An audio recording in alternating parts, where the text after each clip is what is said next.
এইবাৰ অৰুণোদয় আঁচনি পইচা পাবলৈ হলে আপোনালোকে ইকেৱাইচি কৰিব লাগিব।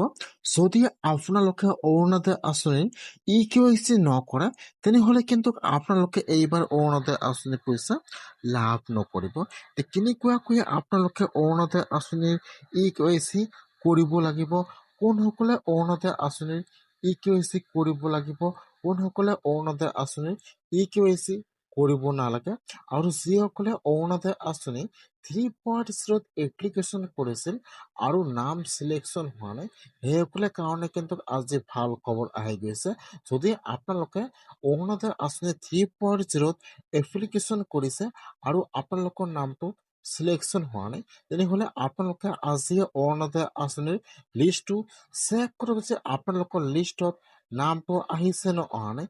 কেনেকৈ আপোনালোকে লিষ্টটো চেক কৰিব লাগিব আৰু কোনসকলৰ লিষ্টত নাম আহিছে, কোনসকলৰ নাম অহা নাই আৰু কোনসকলে ইকেৱাইচি কৰিব লাগিব সম্পূৰ্ণ প্ৰচেছ দেখুৱাই দি আছো, চাই লওক।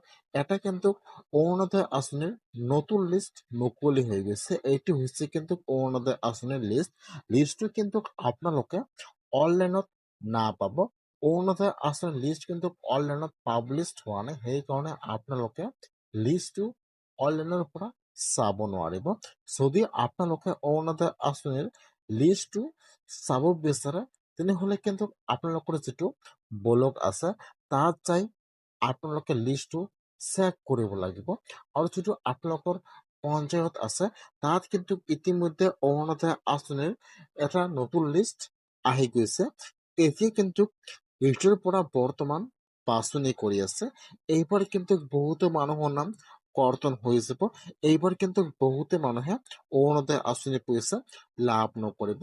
সেইকাৰণে যদি আপোনালোকে অৰুণোদয় আঁচনি পইচা পাই আছে অথবা আপোনালোকে অৰুণোদয় আঁচনি 3.0 আবেদন কৰিছিল আৰু আপোনালোকৰ নামটো চিলেকশ্যন হোৱা নাই তেনেহলে অতি সোনকালে আপোনালোকে অৰুণোদয় আঁচনিৰ লিষ্টটো চেক কৰক যে আপোনালোকৰ লিষ্টত নামটো আহিছে নে অহা নাই।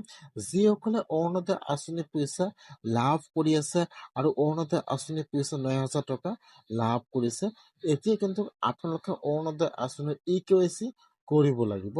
কেনেকুৱাকৈ আপোনালোকে অৰুণোদয় আঁচনিৰ ইকেৱাইচি কৰিব, এতিয়া আপোনালোকৰ যিটো বেংকৰ একাউণ্ট আছে আপোনালোকৰ বেংকৰ একাউণ্টত বা যিটো একাউণ্টত আপোনালোকৰ অৰুণোদয় আঁচনি পইচা সোমায় এতিয়া কিন্তু আপোনালোকে সেইটো বেংকত যাব লাগিব। আপোনালোকে বেংকত যাই আপোনালোকৰ বেংকৰ একাউণ্টটো চেক কৰিব লাগিব যে আপোনালোকৰ বেংকৰ একাউণ্টৰ ইকেৱাইচি ভেৰিফাই আছে নে নাই।